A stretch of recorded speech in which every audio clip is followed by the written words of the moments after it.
En 2011, George R.R. Martin publicó el quinto libro de la saga más grande de la fantasía moderna. El mundo nunca volvió a ser el mismo. HBO convirtió su saga en el show más visto de todos los tiempos. Los libros se agotaban en horas, su nombre era sinónimo de genialidad. Eso fue hace 14 años. Desde entonces, Martin no terminó el sexto libro. No porque no quiera, no por abandono, no porque el dinero lo haya distraído. Él mismo lo dijo, me importa más de lo que imaginan. Entonces, ¿qué le pasó al hombre que construyó el mundo más grande de la fantasía? Hoy vamos a recorrer quién es Martin, cómo construyó ese mundo y por qué ese mismo mundo no lo deja terminarlo. Vientos de invierno, el sexto libro de Canción de Hielo y Fuego, el libro más esperado en la historia de la literatura fantástica.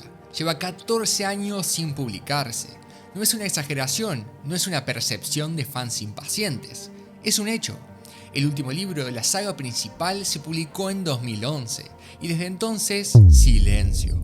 El propio Martin lo reconoció públicamente. Dijo que el libro está 14 años tarde, que hay periodos de avance y periodos donde otras obligaciones lo desvían, que es consciente del peso que eso tiene. Pero, sin embargo, el mundo de Westeros nunca estuvo más vivo. La Casa del Dragón está en pantalla. Caballero de los Siete Reinos, estrenada en enero de 2026, ya renovó para una segunda temporada. Una película sobre la conquista está en desarrollo por Warner Bros. Un universo que sigue expandiéndose en todas direcciones. Y ahí está justamente la paradoja. El universo que él construyó aprendió a vivir sin él. Y no solo a vivir, a crecer, a multiplicarse, a generar más contenido, más audiencia y más franquicia que nunca. Mientras el libro, que debería ser el núcleo de todo eso, sigue sin existir. ¿Y Martin? Martin sale a responder en su blog, a defenderse de las acusaciones, a explicar que no abandonó, que no perdió interés, que sigue trabajando. Me importa más de lo que imagina. Esa frase la escribió en 2025, 14 años después del último libro. Un autor que tiene que salir a convencer al mundo de que todavía le importa su propia obra. Eso no es algo normal, es un síntoma de algo mucho más profundo. Martin nunca evita hablar del tema, no desaparece, no se esconde. Sale a los eventos, da entrevistas y escribe en su propio blog. Y en cada aparición pública la pregunta es siempre la misma. ¿Cuándo sale Vientos de Invierno? Y él responde siempre lo mismo. Que está trabajando, que es complicado, pero que lo va a terminar. Años de esa dinámica quemaron la situación. Dejó de dar fechas porque cada fecha que prometió se convirtió en una decepción pública. Dejó de dar actualizaciones porque cada página que compartía eran spoilers y más presión. El sistema que construyó para conectarse con sus lectores se convirtió en una trampa. Pero ¿cómo un hombre que luchó toda su vida por ser escritor terminó atrapado sin poder terminar el libro más esperado del mundo? Bayonne, New Jersey, 1948. Una ciudad industrial en la costa este de Estados Unidos. No es Hollywood, no es Nueva York. Es el tipo de lugar donde los sueños grandes se guardan en cajones. Ahí nació George Raymond Richard Martin y desde muy chico tuvo claro que quería contar historias. Leía todo lo que caía en sus manos, escribía relatos, inventaba mundos en el único lugar donde podía hacerlo gratis, su cabeza. Pero querer ser escritor en los años 60 en Bayonne no era un plan, era una apuesta que casi nadie ganaba. Martin lo intentó igual, estudió periodismo en la universidad, se mudó a Chicago, intentó vivir de sus relatos. Y cuando eso no alcanzaba, hacía lo que tenía que hacer. Trabajó como voluntario social, enseñó periodismo en una universidad menor para pagar las cuentas. Todo mientras seguía escribiendo, todo mientras seguía apostando a que algún día iba a poder vivir de eso.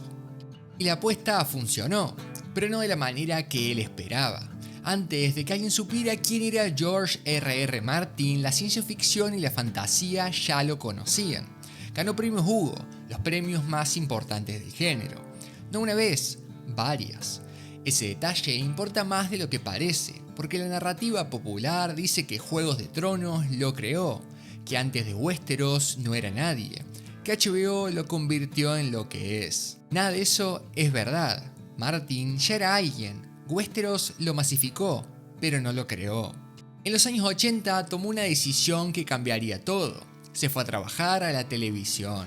Aprendió algo que ningún taller de escritura enseña: cómo funciona una historia cuando tiene presupuesto, tiempo y una cadena de producción encima. Aprendió límites y aprendió cómo las historias se deforman cuando se adaptan.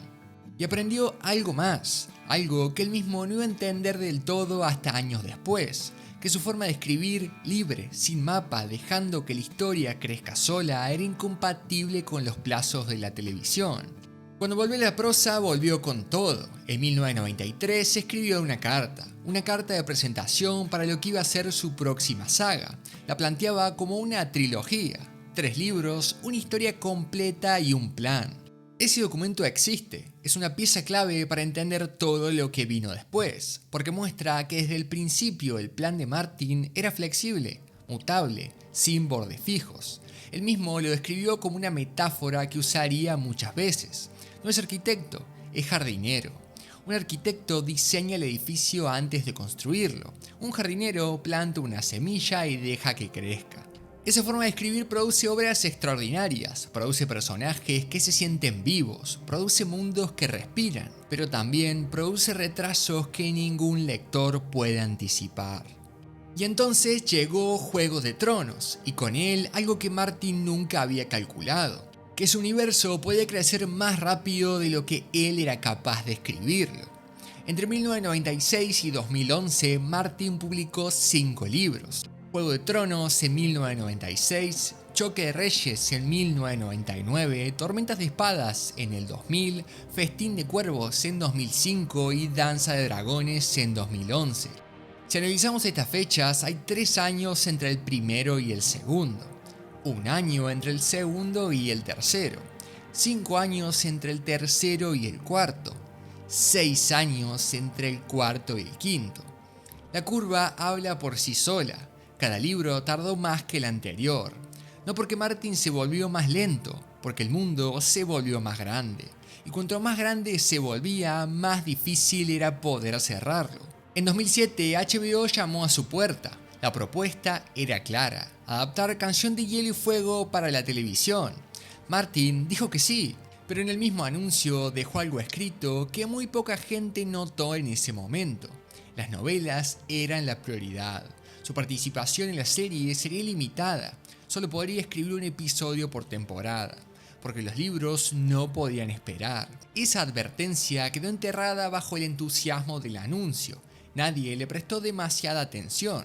Todos estaban celebrando que Westeros iba a llegar a la pantalla. Pero el conflicto estaba escrito desde ese momento. La pantalla y la página iban a competir. Y como bien te decía antes, la pantalla tiene una velocidad que la página nunca puede igualar. 4 años después pasaron 2 cosas al mismo tiempo. Martin publicó Danza de Dragones, 6 años después del libro anterior, con una recepción enorme. Y HBO estrenó la primera temporada de Juego de Tronos, con una recepción aún más grande. De repente, Martin no era solo un autor de culto dentro del género, era una figura global. Su cara en todas las revistas, su nombre en todos los titulares, su historia en millones de pantallas alrededor del mundo. Y con eso vino algo que él no había pedido y que no sabía cómo manejar: la demanda pública constante. Cada aparición en un evento era más preguntas sobre el libro, cada entrevista preguntas sobre el libro, cada post en su blog comentarios sobre el libro. Cada proyecto que anunciaba que no era el libro generaba críticas, enojo y decepción. Mientras tanto, la serie avanzaba, una temporada por año, con una maquinaria de producción que no esperaba a nadie. Y en 2016, algo que nadie esperaba que pasara tan pronto, pasó. La serie superó a los libros, llegó a territorio que Martin todavía no había escrito, y tuvo que terminar la historia a su manera, sin el texto original, sin la hoja de ruta que solo Martin tenía en su cabeza. Ese momento es canónico, porque a partir de ahí, Vientos de Invierno dejó de ser solo el próximo libro. Se convirtió en la respuesta a una pregunta que millones de personas ya tenían parcialmente respondida. La serie había mostrado un final Un final que generó debate, controversia y división. Y ahora el libro tenía que hacer algo casi imposible, llegar a ese mismo lugar, pero de una manera que valiera la pena después de 14 años de espera. Martin lo explicó en una entrada de su blog en 2022. Dijo que reescribe constantemente, que reestructura, que entra por puertas que no llevan a ningún lado y tiene que volver atrás. Que las novelas son exponencialmente más complejas que la serie, porque tienen personajes y tramas que la televisión nunca mostró. Que cada vez que avanza, el libro se aleja más de lo que la audiencia ya vio. Y ahí está el nudo de todo. El libro no es solo un libro, es la versión canónica de una historia que el mundo ya conoce de otra manera. Tiene que ser fiel a sí mismo, tiene que ser mejor que la serie. They're moving like a freight train. Tiene que justificar 14 años de espera. Y tiene que hacerlo con la misma forma de escribir que lo llevó hasta acá, sin mapa, sin arquitectura, dejando que la historia crezca sola. Eso es lo que Martin carga cada vez que se sienta a escribir. Hoy el universo de Westeros tiene series en pantallas, películas en desarrollo y millones de fanáticos que siguen expandiendo el mundo en todas direcciones. Y el sexto libro sigue sin existir. Hay algo perturbador en esa imagen. Martin no abandonó su universo, nunca dijo que no le importaba, nunca firmó una rendición. Simplemente el universo creció tanto que ya no hay forma de abarcarlo todo. Cada personaje nuevo es una capa más de complejidad. Cada historia paralela es una trama que se enreda con las demás. Y en algún punto el jardinero que plantó la primera semilla quedó parado en el centro, mirando todo lo que creció, pero sin saber por dónde cortar. Eso no es fracaso, es el precio de construir algo verdaderamente extraordinario. La pregunta no es si va a terminarlo. La pregunta es si después de todo este tiempo lo que escriba va a estar a la altura de lo que el mundo lleva 14 años esperando.